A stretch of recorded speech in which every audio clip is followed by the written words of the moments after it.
para que solo tú me disfrutes. El dinero, como diría Saddam Hussein, es el arma de destrucción masiva, es decir, es la verdadera herramienta de dominación de la humanidad. El dinero es creado como un medio para intercambio de bienes y servicios y sobre todo para la cancelación de obligaciones. Condenarte a la ignorancia y a la pobreza con créditos bancarios. Lo que no se termina de entender, es decir, es justamente esta dependencia del sistema monetario y de lo que explicaba antes del dinero. Pero ¿cuál es la dependencia? La dependencia, y que muchas veces hemos escuchado que nos quejamos y que la gente se queja, donde se dice hay escasez, ¿no? Y entonces nos damos cuenta que vivimos en un paradigma de la escasez. En lugar de vivir en un paradigma de la abundancia, desgraciadamente vivimos en un paradigma de la escasez. Y ese paradigma de la escasez es lo que, digamos, es lo que refleja y transmite todo el problema, porque en la escasez es donde nos peleamos. Si hay abundancia, a ver, por ejemplo, si tú y yo tenemos hambre y tenemos aquí una mesa llena de manjares y de bebidas difícilmente nos discutiremos. O sea, porque nos pondremos borrachos o nos cansaremos de comer y hablaremos de un montón de cosas y tal. Pero si tenemos escasez, claro, quizás el primer día por educación o la primera comida por educación no nos pelearemos, el segundo tampoco, el tercero ya nos miramos medio raro, al cuarto, es decir, en cuanto tú toques una miga de mi pedazo, te corto los dedos. ¿Por qué? Es decir, porque no es que los seres humanos seamos buenos o seamos malos, es que reaccionamos de acuerdo a las necesidades. Cada vez tendrás más necesidades y cada vez tendrás menos recursos.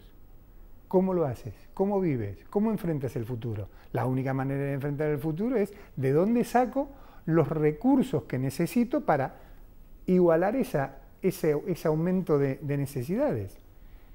¿Cómo lo igualo? Yendo a buscar recursos de otro, ¿no? Es decir, la lucha de la plusvalía que decía Marx. Entonces, ¿qué pasa? De ahí nace esa competencia. Entonces, la economía nos lleva a ese paradigma de la escasez y a la competencia. Pero el problema es que luego, saltando al sistema monetario o al dinero, de lo que hablábamos antes, la escasez es real. ¿Por qué? Porque el dinero, como decíamos, se lo inventa. Este invento de los bancos centrales, en definitiva, emiten lo que se llama la oferta, la base monetaria, perdón. La base monetaria es el dinero real, el dinero físico, las monedas y los billetes. Esas monedas y esos billetes representan, dicen, del 1 al 3%, digamos el 3% del movimiento financiero mundial. El 3%. El otro 97% es el dinero que se inventan los bancos. Es absolutamente humo. O sea, ni dinero físico. Pero ¿qué pasa? Es decir, ese 97% que son los derivados, todo lo que llaman derivados financieros y créditos ficticios y tal, perfecto. Es decir, pero se lo están inventando. Aunque sea un invento, documentalmente existen. Pero esos créditos que dan lugar al origen del dinero generan intereses. La persona, cuando tú firmas un crédito, o sea, recibes un dinero ficticio, pero es que aparte te comprometes a devolver unos intereses. Ese interés no existe, no está inventado. Entonces, si yo te doy 1.000 euros y tú me tienes que devolver 1.500, los 500 no existen. Pero no es que no los tengas tú, no existen en el sistema monetario.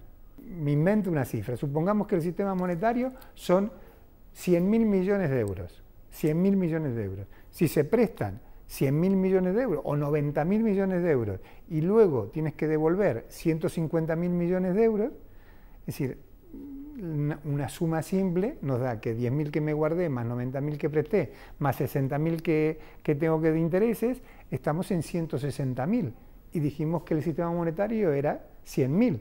Entonces, por lo tanto, hay 60.000 millones de euros que no existen. ¿De dónde salen ellos? Eso es escasez. Claro, indudablemente, para eso hay tres soluciones, para esa escasez.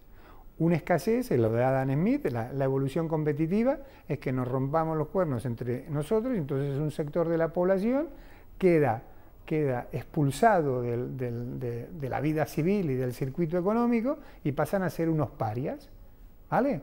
Y entonces hemos sacrificado, esto es como el juego de las sillas, ¿sabes? El juego de las sillas. El juego de las sillas, que se va, cada vez hay menos sillas, y entonces uno se va a la chabola, a la Villa Miseria, a la favela, a donde sea. Pero ese no vuelve más, porque es expulsado del sistema. No tiene silla, es expulsado. Pero ¿cuál es el mayor problema de eso? El mayor problema no es solo de que alguien se va fuera del sistema, que hay crisis, tal. El problema es que todos sabemos que esto es cíclico, por más que no tengamos ninguna formación económica, pero sí por experiencia y por traslación de conocimiento de nuestros ancestros, sabemos que hubo la crisis de tal año, la crisis de tal año, y el ciclo siempre se repite, siempre se repite. Y sabemos que en esos ciclos hay un montón de gente que se queda desplazada, que se queda sin casa, sin vivienda, sin trabajo, sin dinero, viviendo de la caridad o suicidándose o lo que sea, ¿vale?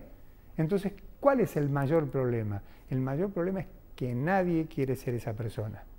Nadie quiere ser esa persona. Entonces, la demostración la tienes en el mismo juego. ¿Qué pasa cuando quedan muy pocas sillas? Cuando quedan 2, 3 sillas. Si tú lo ves y te acuerdas, que seguro que lo habrás jugado alguna vez, la gente cada vez hace más trampa, cada vez se vuelve más inmoral, empieza a coger la silla, a poner el codo, a empujar, a acelerar, a retrasar. ¿Por qué? Porque no quiere ser la persona que se va del sistema, que queda desclasada, que queda exterminada civilmente. Y entonces es ahí, aunque seamos buenas personas, nos convertimos en inmorales por un problema de subsistencia. Entonces, claro, la escasez del dinero es lo que nos lleva a todo esto, nos lleva a la competencia y luego nos lleva al delito y a la inmoralidad.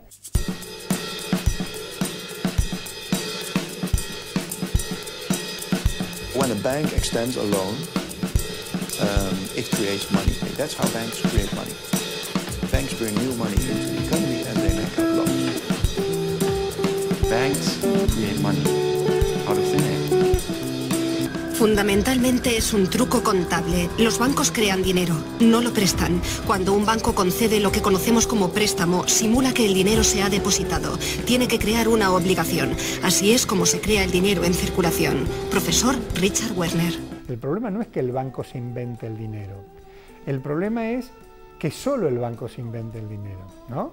Si yo te doy a ti un cheque o un pagaré por 10.000 euros, ¿no? Si yo te doy, firmo un pagaré y todos sabemos y saben que yo soy solvente, o sea que ese pagaré tiene valor porque la respaldo, como dice el Código Civil, con todos mis bienes presentes y futuros, 10.000 euros, y te lo doy. ¿Tú eres más rica o menos rica que hace un minuto? Eres absolutamente más rica. No te estoy pidiendo nada, te estoy dando un pagaré, ¿vale? Eso es lo que hacemos nosotros cuando firmamos una hipoteca, firmamos un crédito. Le estamos dando un cheque, un pagaré, le estamos dando lo que se llama un título valor al banco. Es decir, nosotros creemos que nos está dando un crédito y en realidad somos nosotros que le estamos dando un patrimonio al banco. Es decir, yo le doy un título valor, por ejemplo, para comprar una casa, me voy a comprar una casa, le doy un título valor de un contrato de hipoteca de 200.000 euros.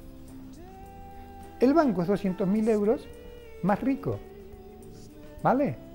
Cuando el banco se enriquece con esos 200.000 euros que yo le he firmado como un título valor, entonces, al patrimonializarlo, él tiene 200.000 euros más. Entonces después se puede inventar 200.000 euros que nos presta y nos ingresa en la cuenta corriente.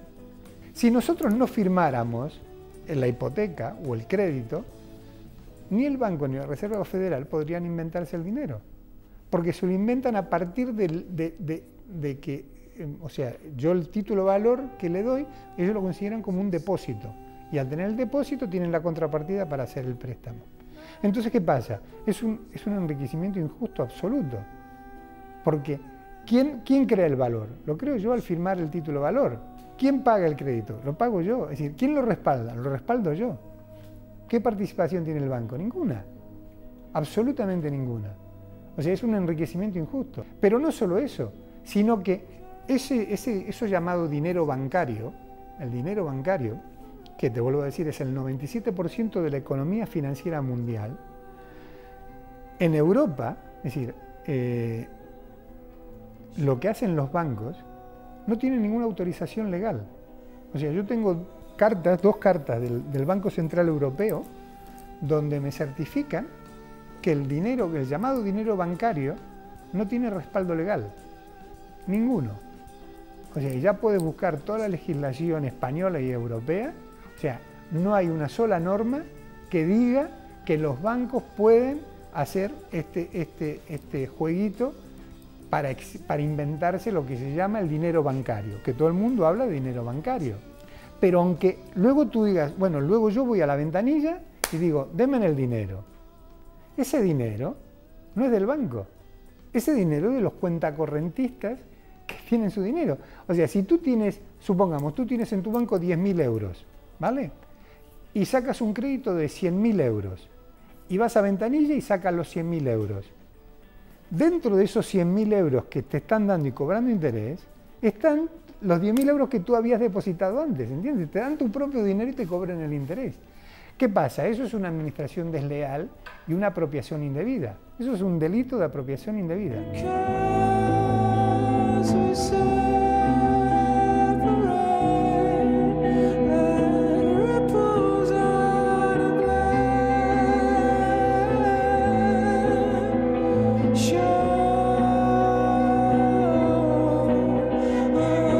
El tema de las titulizaciones se da por lo siguiente. Justamente en toda esta necesidad de más madera que necesita el banco, se encuentra en situaciones de liquidez. Con las hipotecas, como te explicaba antes, es decir, cuando yo firmo una hipoteca le estoy dando un título valor a un banco. Entonces, imagínate la situación. El banco no tiene una moneda, no tiene nada. Es decir, como cuando yo te di los 10.000 euros, no tiene nada. Yo vengo, le doy un título valor de 200.000 euros, ¿vale? Ahora tiene 200.000 euros. El banco, ese título valor de 200.000 euros, que en principio él no tenía ni una sola moneda, lo vende en los mercados financieros por 200.000 euros. Entonces, el banco que no tenía ni un euro pasa a tener 200.000 euros, o sea, y encima tiene los intereses que le debo yo.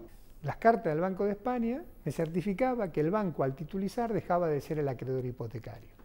¿Qué pasa? Es decir, al dejar de ser el acreedor hipotecario, quiere decir que sale del negocio jurídico. Sí, por ejemplo, si tú me vendes una barra de pan y yo te la compro, hay un negocio jurídico. Si tú me vendes una barra de pan y yo te la pago, ¿vale? O sea, mi obligación es pagártela y tu obligación es entregarme la barra de pan. El negocio jurídico es la compra-venta de una barra de pan a 1 euro, por ejemplo, ¿no?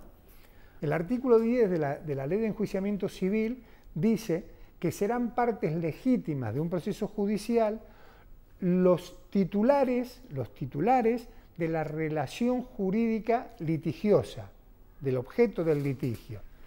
Vuelvo al mismo ejemplo. Si el litigio es porque yo no te pagué el euro, la relación objeto del litigio es el negocio jurídico de la compraventa del pan, que yo no te he pagado el euro, ¿vale?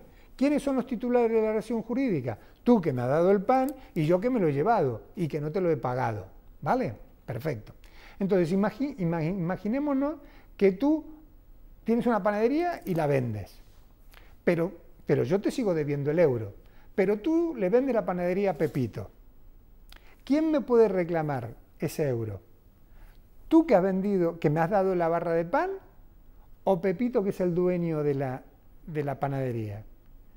Si tú has vendido todos los bienes y derechos de la panadería a Pepito, el único que me puede reclamar la barra de pan, el euro de la barra de pan, es Pepito.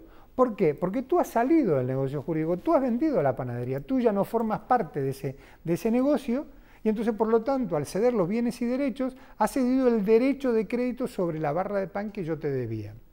Esto es lo que pasa con el fondo de titulización. A mí, cuando un banco me demanda reclamándome la deuda de una hipoteca que ha sido titulizada, no tiene legitimación activa, porque el banco ha salido del negocio jurídico. ya no es el titular. Y es lo que me dice el Banco de España, deja de ser el acreedor hipotecario. Entonces no tiene, por el artículo 10, no tiene legitimación activa para reclamarme esa deuda. Todo esto, y se ha hecho todo un movimiento, es decir, luchando por las titulizaciones y por la falta de legitimación activa, todos esos autos han sido, o sea, muchos han sido recurridos por las entidades financieras y han ido a las audiencias. Y ha salido toda una línea jurisprudencial de varias audiencias o varias secciones de audiencias provinciales donde dicen de que no, de que los bancos tienen legitimación activa. Es decir, cargándose todas estas resoluciones judiciales valientes de muchos jueces de primera instancia. Se utilizan un Real Decreto, el 716 del 2009, donde dice, es decir, que habla de las participaciones hipotecarias. Esto no tiene nada que ver con la cesión pura y dura de los créditos al 100% a un fondo de titulización. Ese artículo del Real Decreto 716-2009 no tiene absolutamente nada que ver. No tiene absolutamente nada que ver. Pero es que aparte hay un tema de preeminencia legislativa que se llama. Es decir, si yo veo un proceso judicial, el artículo 10 de la Ley de Enjuiciamiento Civil, primero, es una ley contra un Real Decreto, que ni siquiera es un Real Decreto legislativo. Es doctrina pacífica que el Real Decreto, es decir, no tiene, es decir, ni forma parte de la Constitución. Es decir, ya en la escala de preeminencia legislativa, de prioridad legislativa, es decir, una ley está por encima de un Real Decreto. Eso en primer lugar. En segundo lugar, de especialidad. Es la Ley de Enjuiciamiento Civil, es la ley que justamente regula el acceso a un proceso judicial. Y estamos hablando de un proceso judicial. Por supuesto, es decir, que una ley específica, y o sea, que no es solo específica, sino que es la reina de los procesos, porque la Ley de Enjuiciamiento Civil, es decir, no solo sirve para los procesos civiles, sino que sustituye, o decir, o complementa todas las leyes procesales, la Ley de Enjuiciamiento Criminal, la Ley Social, es decir, todas las lagunas que puedan tener se pueden nutrir de la Ley de Enjuiciamiento Civil, o sea que es la reina de las leyes de los procesos. Un artículo de un Real Decreto no puede estar por encima de una ley específica. Y las audiencias provinciales de muchos lugares o algunas salas de algunos lugares están diciendo que el artículo 29, el 30, el 31 del Real Decreto 716 le da la legitimación al banco para actuar. Eso, es decir, con el mayor de los respetos a la judicatura, eso es prevaricación pura y dura. La verdad resplandeciente de todos mis lemas que te obligarán a consumir y a consumirme. Adquiéreme, adquiéreme, adquiéreme, adquiéreme. Yo personalmente considero que el problema, es decir, no es que se inventen el dinero. Aquí el problema es que solamente determinadas personas o determinadas entidades tengan el derecho de inventarse el dinero. Es decir, porque hasta hace muy poco, nosotros nos inventábamos el dinero. ¿Y cómo? Muy sencillo, es decir, habrá muchas personas que me puedan estar escuchando que lo hayan vivido. Por ejemplo, yo fabrico ropa, ¿vale? Y yo para fabricar ropa necesito tela. Entonces yo voy al proveedor de tela y le digo, mira, ¿cuánto te puedo pagar la tela? Y me puedes pagar la tela 120 días. Entonces yo le hago un pagaré de 120 días. Cojo la tela, la llevo a mi taller, ¿no? La produzco, la convierto en ropa. ¿Vale? Voy a mis clientes y le vendo la ropa. Y le vendo la ropa y le digo, mira, págame con pagarés o con cheques a 30 días o a 60 días. Y a mí me pagan, yo hice mi producción, retiro mi beneficio y luego voy con todos esos pagarés o cheques que me dieron mis clientes, voy al proveedor y le digo, ¿tienes mi pagaré? ¿Cuánto es? Tanto. Pues mira, yo te llevo todo un cúmulo de pagaré de mi cliente y tú me devuelves el mío y lo rompo. ¿Qué pasó?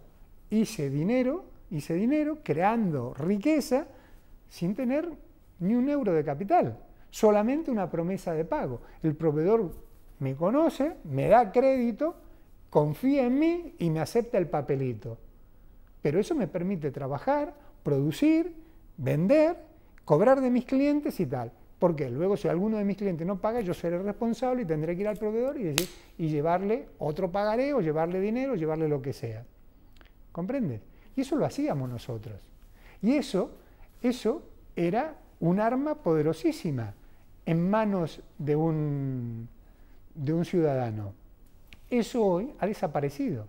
¿Y por qué ha desaparecido? ¿Cómo se lo han hecho desaparecer? Por algo que uno interpreta y que dices, en el momento cuando se toma la decisión, o sea, te parece correcto. Si en el año 95 se modificó el Código Penal en España, y entonces, o sea, se descriminalizó, se sacó del Código Penal el hecho de la emisión de un cheque sin fondos, o un cheque o un pagaré sin fondos. Pero ¿cuál es el logro? El verdadero logro es que al estar despenalizado, el cheque o el pagaré dejó de tener respaldo. Entonces, ¿qué pasa? O sea, el cheque y el pagaré han perdido valor comercial. Entonces, ¿qué se necesita? Si yo hoy quiero hacer la misma operación de la tela para fabricar ropa o quiero hacer cualquier negocio, ¿qué tengo que ir? Ir al banco a pedir una carpeta de descubierto o pedir un crédito. ¿Entiendes? O sea, se ha quitado esa herramienta para que caigamos absolutamente en los bancos. Entonces, la solución para mí de que tendríamos que promulgar y tendríamos que lograr es lograr eso, es decir, que cada ciudadano puede emitir su propia deuda, es decir, emitir unidades económicas con capacidad de cancelar las obligaciones, ese es el verdadero valor del dinero. Imagínate de que todos los ciudadanos puedan emitir su propio dinero, es decir, de un dinero común, sus propias unidades económicas.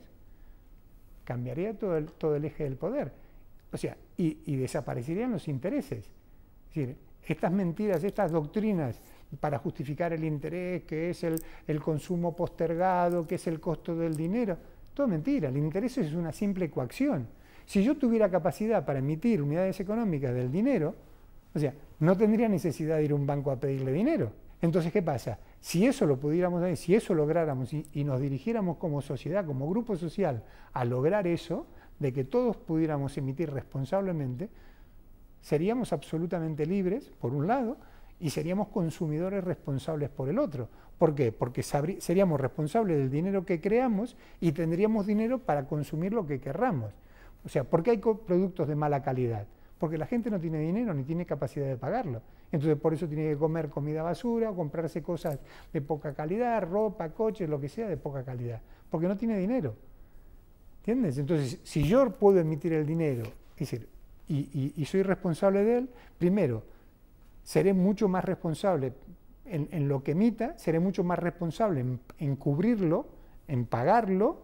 ¿Por qué? Porque me quedaría sin crédito. Y tercero, sería mucho más responsable, es decir, como consumidor, porque tendría el control de mi dinero y podría hacer de más y de menos y sería más exigente como consumidor.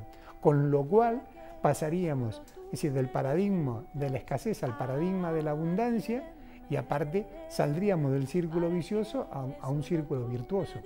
Ese es el camino que veo yo. Una cárcel, olvidarte si yo pudiera verte extinguirte en esta tan cómoda celda de una casa, de un trabajo, de una pareja destinada a la socialdemocracia y a la tibieza de esta civilidad,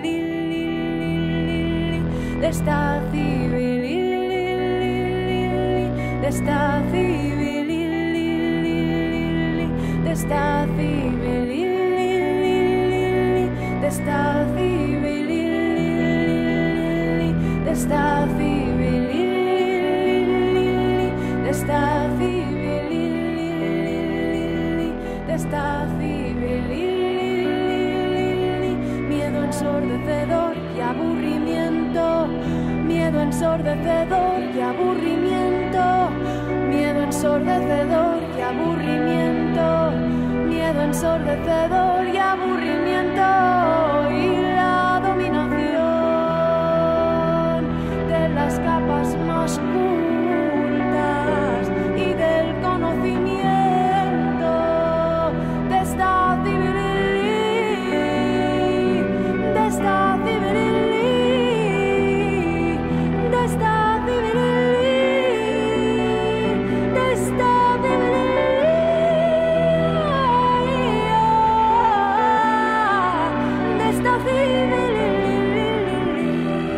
de esta de esta